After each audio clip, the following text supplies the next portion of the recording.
Nous sommes le 26 novembre 2025 et pour les amateurs de bonne bouffe à Montréal, c'est une date importante. Ah oui.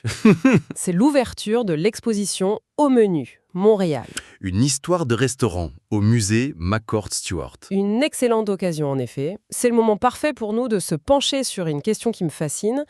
Comment la gastronomie a-t-elle forgé l'identité même de Montréal? On a des sources de wikiresidence.ca et infodrone.ca. Et notre mission, c'est de comprendre comment des plats, du simple smoked meat à la poutine, sont devenus bien plus que de la nourriture. Exactement. Ce sont devenus des symboles culturels, des piliers de l'économie. C'est ça, des reflets de son histoire. C'est ce qui est passionnant avec Montréal. Chaque plat est comme une archive. Un menu, ça raconte une histoire d'immigration, d'innovation. De transformation sociale même. Précisément. Donc on va, si on veut, décortiquer cette histoire en plusieurs couches. On va commencer par l'héritage des différentes communautés qui ont bâti le menu collectif de la ville. D'accord. Ensuite, on regardera un événement charnière, comme Expo 67. On suivra l'évolution des tendances pour voir comment la ville a trouvé sa propre voie. Et enfin, on parlera chiffres, le poids économique qui est colossal. Parfait. Allons-y. Commençons par les fondations, ce menu interculturel. On pense tout de suite évidemment au smoked meat et au bagel.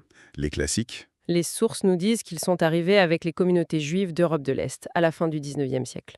Ça, c'est assez connu.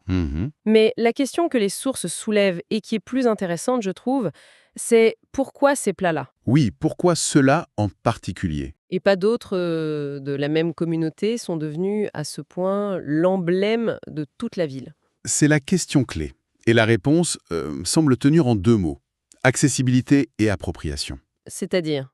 Le smoked meat, c'était une méthode de conservation de la viande qui était économique. Le bagel, c'était un pain nourrissant pas cher. Ok, donc des plats abordables. Abordable, consistant. Ils ont été très vite adoptés par la classe ouvrière, notamment francophone, bien au-delà du quartier de la main. Ah, d'accord. Ils ont quitté leur communauté d'origine parce qu'ils répondaient à un besoin universel, en fait. C'est cette adoption massive qui les a transformés en symboles montréalais. Au point qu'on oublie parfois leur origine spécifique. Exactement. Et le bagel montréalais, lui, cuit au four à bois, plongé dans l'eau au miel, il est devenu un objet de fierté face à son rival de New York. C'est un processus fascinant. Et ce n'est pas un cas isolé, j'imagine. On voit la même chose avec l'immigration italienne après la Seconde Guerre mondiale. Absolument. La pizza, le spaghetti sauce à la viande, ce n'est plus juste de la nourriture italienne. C'est un classique du repas familial québécois du dimanche. Précisément. Et la forme a changé. Le spaghetti servi ici, avec beaucoup de sauce, c'est une adaptation au goût local. C'est très différent de ce qu'on mangerait en Italie. Une hybridation. C'est ça. Et nos sources listent plein d'autres exemples. Les plats cantonais du quartier chinois, les brochettes grecques, Le fameux souvlaki. les souvlaki, qui est devenu un standard du lunch rapide. Et plus récemment, le falafel, le shawarma, Qui sont partout maintenant. partout. Chaque plat a suivi ce même chemin. D'abord la nourriture d'une communauté, puis un plat adopté et adapté par toute la ville. Donc, une bonne partie de l'ADN culinaire de Montréal vient d'ailleurs. Mais il y a aussi des créations purement locales qui sont devenues iconiques. Je pense évidemment à la poutine. Bien sûr. Née dans le Québec rural dans les années 50-60, son histoire est intéressante. Elle est passée de curiosité de casse-croûte de région à plat emblématique de la ville. Oui, et ce qui est notable avec la poutine, c'est sa plasticité. Sa capacité d'adaptation. Exactement. C'est un plat de base, frites, fromage, sauce, qui est devenu une toile pour les chefs. Aujourd'hui, on trouve des poutines au foie gras, au homard. C'est la preuve qu'une création populaire peut être élevée au rang de plat gastronomique. Et il y a une autre innovation québécoise de masse, un peu dans un autre registre, le poulet rôti des rôtisseries comme Saint-Hubert. Ah oui, il ne faut pas l'oublier celui-là. Dès les années 50, ils ont industrialisé un plat du dimanche. Ils l'ont standardisé et surtout, ils ont été des pionniers de la livraison à domicile. Bien avant Uber Eats. Oh, bien avant. C'était une véritable révolution dans les habitudes de consommation. C'est vrai. On a donc d'un côté ces traditions importées qui s'ancrent et de l'autre des innovations locales qui explosent. Et au milieu de tout ça, il y a un moment qui semble avoir tout accéléré. L'Expo 67. Le catalyseur. Les sources sont claires là-dessus. Ce n'est pas un plat qui en est sorti, mais un changement de mentalité. C'est une excellente façon de le dire. L'Expo 67 a en quelque sorte créé un public. Pour la première fois, des centaines de milliers de Montréalais ont été exposés, sur place, à une cuisine mondiale sophistiquée. Bien au-delà du steak frites ou du chop suey. Exactement. Ça a créé une curiosité, une demande pour de nouvelles saveurs. Ça a légitimé l'idée que manger étranger, ce n'était pas juste exotique, ça pouvait être de la haute cuisine. C'est intéressant, cette idée de catalyseur. Mais est-ce que l'effet a été immédiat? Ou est-ce qu'il a fallu du temps pour que ces graines plantées par l'expo transforment vraiment le menu du restaurant moyen? C'est un point crucial. Non, l'effet n'a pas été instantané. L'expo a ouvert une porte, mais il a fallu du temps pour que les chefs et les restaurateurs s'engouffrent dedans. D'accord. Et c'est ce qui nous amène à la chronologie des tendances.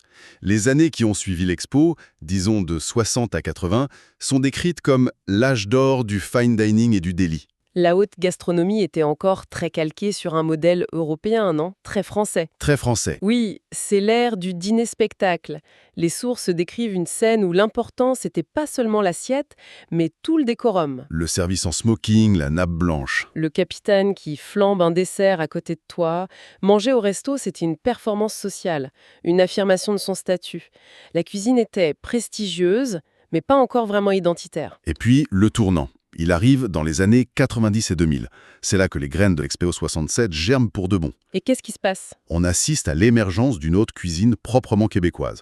Des chefs qui ont voyagé, qui se sont formés à l'étranger, reviennent et décident d'arrêter de copier la France. Ils se tournent vers l'intérieur. Exactement. Ils commencent à explorer, à sublimer les produits du terroir québécois. Et les sources citent évidemment les deux exemples emblématiques qui ont tout changé, Toqué et Au pied de cochon. Deux institutions qui ont eu une reconnaissance internationale.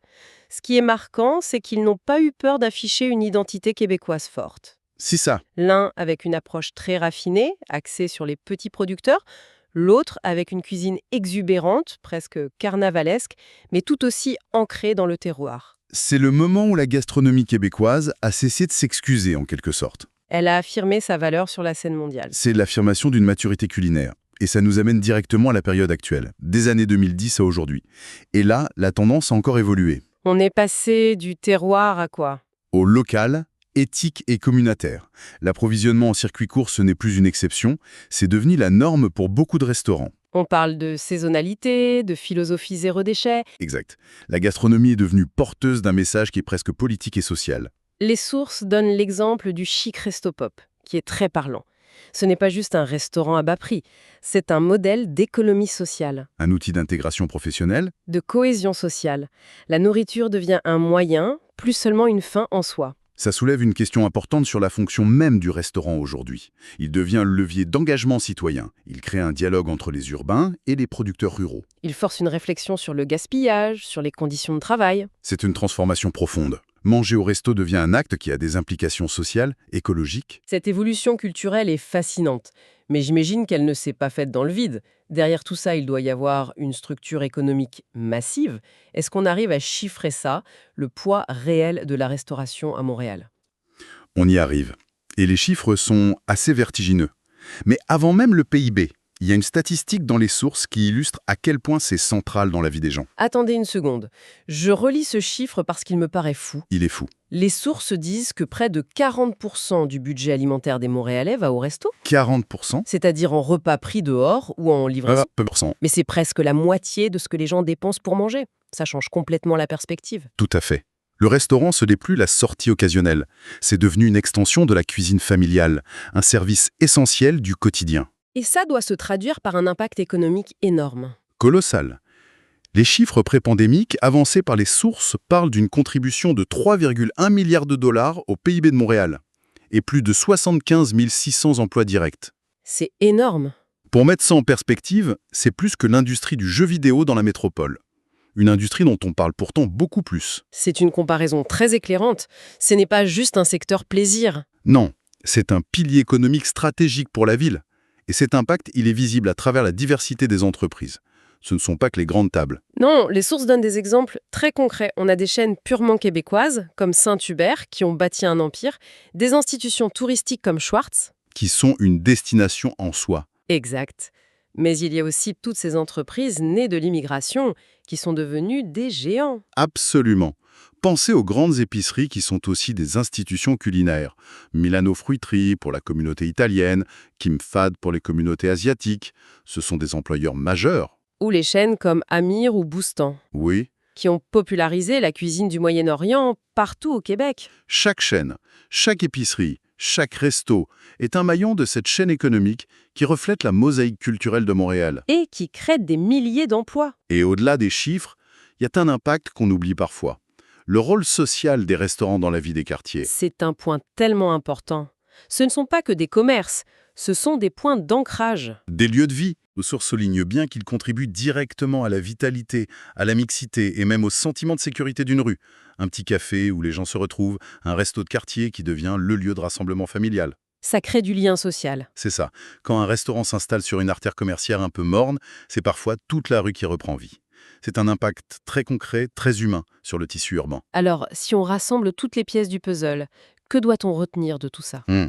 Ce qui me frappe, c'est ce voyage incroyable. On part d'un simple sandwich au smoke meat, né de la nécessité, pour arriver à un menu dégustation zéro déchet qui pose des questions sur l'avenir de la planète. C'est une belle synthèse. La table à Montréal, c'est vraiment un miroir vivant de son histoire sociale, un moteur essentiel de son économie, et un laboratoire où son identité se réinvente constamment. C'est la conclusion qui s'impose. L'alimentation, c'est sans doute le principal moteur de l'interculturalité montréalaise. Ce n'est pas juste un slogan, là. Non, c'est concret. C'est ce mélange constant de tradition, d'adaptation, d'innovation qui enrichit à la fois la culture et l'économie. La grande force de Montréal, c'est de ne pas avoir une seule identité culinaire figée, Mais des dizaines qui coexistent. qui coexistent, qui dialoguent et qui finissent par créer quelque chose d'unique. Et tout ça m'amène à une dernière réflexion, une question pour l'avenir. Alors que la tendance actuelle met de plus en plus l'accent sur le terroir, sur l'hyperlocal, comment est-ce que l'identité culinaire de Montréal va continuer à équilibrer cet héritage interculturel qui est son fondement même avec cette nouvelle priorité? C'est la grande question. À quoi ressemblera la prochaine grande vague d'influence dans un monde qui est à la fois globalisé et, paradoxalement, de plus en plus obsédé par le local? C'est peut-être ça le prochain chapitre de l'histoire qui s'écrira dans les assiettes montréalaises.